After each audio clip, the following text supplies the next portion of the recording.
Good morning students. आज हम बात करेंगे अपने टाइप्स ऑफ करिकुलम डिज़ाइन के under problem centre design. Okay, इससे पहले जो हमने कंप्लीट किए थे that was student centre design और that learner centre design and second was subject centre design. ठीक है, तो आज हम बात करेंगे प्रॉब्लम सेंटर डिज़ाइन के बारे में, अर्थात समस्या केंद्रित पाठ्यक्रम। ठीक है, now let us see what is the meaning of problem centre.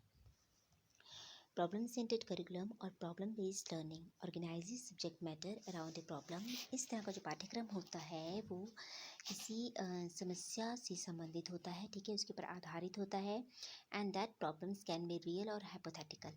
और वो जो समस्याएं होती हैं वो वास्तविक भी हो सकती हैं, वास्तविक और आभासी भी हो सकती हैं। ठीक है, रिज्यूम करके भी उसे पाठ्यक्रम में डाला जा सकता है। That needs to be solve, जिनके समाधान की आवश्यकता होती है। ठीक है, मीन्स की समस्याओं के समाधान हेतु जो पाठ्यक्रम तैयार किया जाता है that is called problem centred curriculum. Now this point we will see that what type of problems to be explored.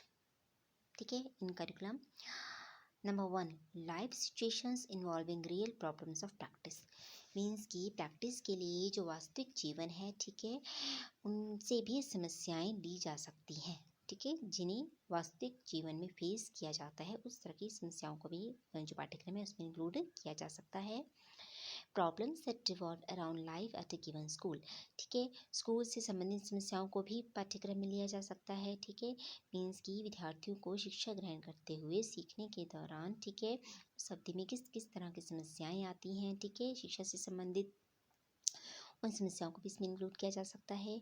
Problem selected from local issues, local issue में आ जाएगा आपका जो समाज है, सोसाइटी है, ठीक है, उनकी समस्याओं को भी इसमें लिया जा सकता है। एंड फिलोसफिकल और मॉरल प्रॉब्लम्स, विभिन्न प्रकार के विचारों से संबंधित और नैतिक समस्याओं से संबंधित समस्याएं भी इसमें इंक्लूड की जा सकती हैं। तो ये थी आपके कुछ different types of patterns of curriculum. ठीक है, वो समस्याएं आपकी जिन्हें प्रॉब्लम सेंटर्ड करिकुलम में इंक्लूड किया जाता है। Now let us see, this approach is based on a design which assumes that in the process of living children experience problems. ये जो अप्रोच है वो इस तरह के डिज़ाइन पर आधारित है जिनके अनुसार in the process of living, जीवन जीने की प्रक्रिया होती है, चिल्ड्रन एक्सपीरियंस प्रॉब्लम्स, उसमें विद्यार्थियों को बहुत सी समस्याओं का अनुभव करना पड़ता है। ठीक है, दस प्रॉब्लम सॉल्विंग एनेबल्स, तो इस हिसाब से जो प्रॉब्लम सॉल्विंग करिकुलम है वो विद्यार्थी को किस लिए योग्य बनाता है, ठीक है, किसके लिए प्रिपेयर करता है, to become the learners to become increasingly able to achieve complete और टोटल डेवलपमेंट इज इंडिविजुअल। एक व्यक्ति के रूप में उसे संपूर्ण विकास के योग्य बनाता है। ठीक है, तो हम कह सकते हैं कि जो विद्यार्थी है वो अपने जीवन में बहुत सी समस्याओं का अनुभव करता है और जो प्रॉब्लम सॉल्विंग करिकुलम है वो विद्यार्थियों को इन मीन्स की प्रॉब्लम सॉल्विंग कौशल कह सकते हैं कि उसका विकास करता है विद्यार्थियों में, ताकि वो अपने जो संपूर्ण विकास है, उनके व्यक्तित्व का संपूर्ण विकास है, उसे प्राप्त कर सके।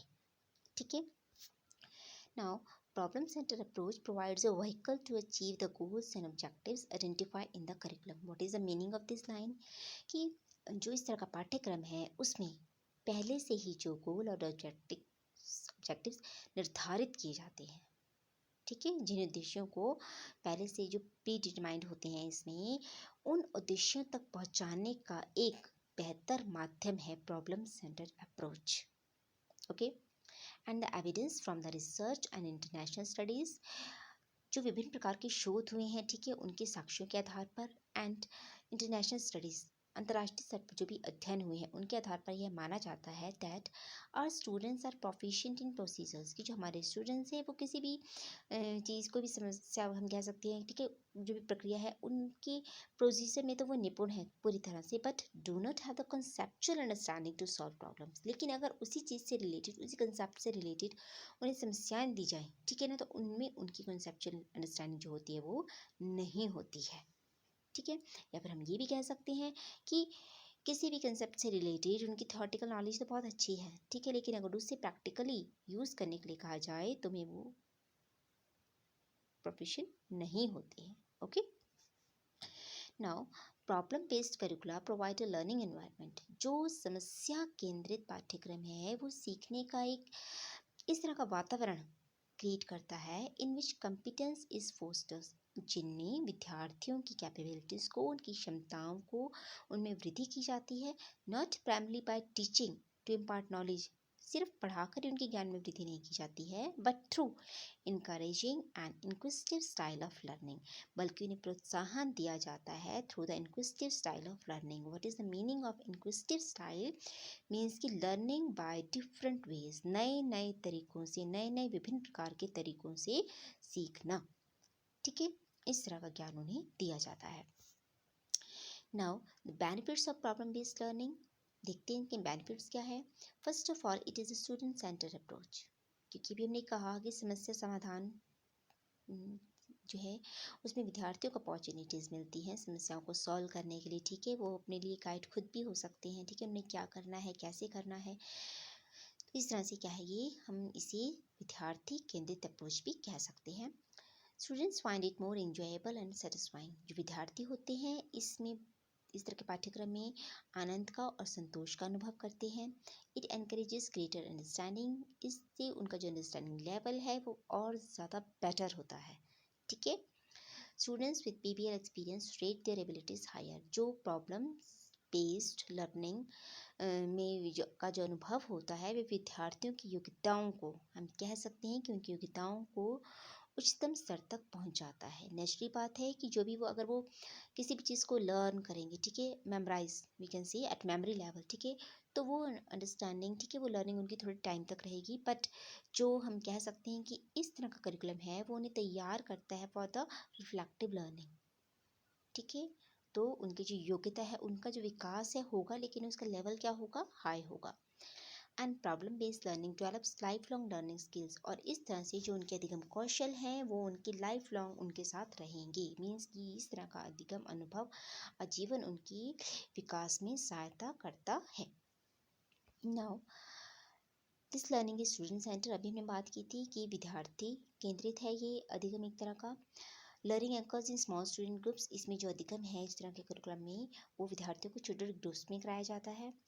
टीचर्स आर फैसिलिटेटर्स और गाइड, टीचर्स का रोल क्या होता है कि टीचर्स उन्हें गाइड करते हैं। ठीक है, उन्हें मार्गदर्शन प्रदान करेंगे, सपोर्ट करेंगे। Problems from the original focus and stimulus for learning, इसमें जो समस्याएं होती हैं उनका प्रमुख केंद्र क्या होता है कि अधिगम को बढ़ाना। ठीक है, अधिगम के लिए प्रेरित करना मुख्य बिंदु होता है समस्याओं का। उनका मुख्य कार्य होता है कि उनको अधिगम के लिए तैयार करना। ठीक है, नया कुछ सीखने के लिए मोटिवेट करना। Problems are a vehicle for the development of clinical problem solving skills, जो समस्याएं होती हैं वो एक बेहतर माध्यम होती हैं समस्या समाधान कौशल के विकास के लिए। बट आप एक चीज़ देख रहे होंगे सामने, clinical problem solving skill. What is the meaning of clinical here? Clinical means की डायग्नोस्टिक। ठीक है, डायग्नोस्टिक का मीनिंग आप समझेंगे निदानात्मक, मीन्स कि एक प्रॉब्लम को अच्छे से देखना, उसे डायग्नोस करना एंड आफ्टर दैट उसके सॉल्यूशन निकालना, उसका सॉल्यूशन फाइंड आउट करना। ठीक है, इस तरह के क्लिनिकल प्रॉब्लम सॉल्विंग स्किल को डेवलप करता है problem centred curriculum. Now new information is acquired through self directed learning, और इसमें जो भी नई जानकारी है, नई सूचनाएं हैं विद्यार्थी को वो कैसे प्राप्त होती हैं? Through self directed learning. Self directed learning means कि जो वो खुद सीखता है, मीन्स की नेचुरल बात है कि वो उसकी समस्या समाधान के लिए फर्स्ट टाइम में वो हो सकता है कि वो सक्सेसफुल ना हो। ठीक है, तो वो he will use different type of ways. ठीक है, he will take the help of new ideas. ठीक है, वो अपने आइडियाज़ डाल सकता है उसके अंदर, और कोई मेथड्स, कोई स्ट्रैटेजीज वो यूज़ कर सकता है। मीन्स कि वो खुद को सेल्फ डायरेक्ट कर सकता है अगर उसे इसमें कोई भी न्यू इन्फॉर्मेशन गेन करनी है तो। ठीक है, now these were some benefits of problem centred curriculum. At last एक बार फिर से रिपीट कर लेते हैं कि हमने इस लेक्चर में कौन कौन से पॉइंट डिस्कस किए। Number 1, meaning of problem centred curriculum. ठीक है, now some characteristics of problem centred curriculum, उसकी कुछ विशेषताएं क्या क्या होती हैं। And after that benefits of problem centred curriculum. ठीक है, आज का हमारा जो लेक्चर था that was about problem centred curriculum, समस्या केंद्रित पाठ्यक्रम। I hope you understand. Thank you, have a nice day.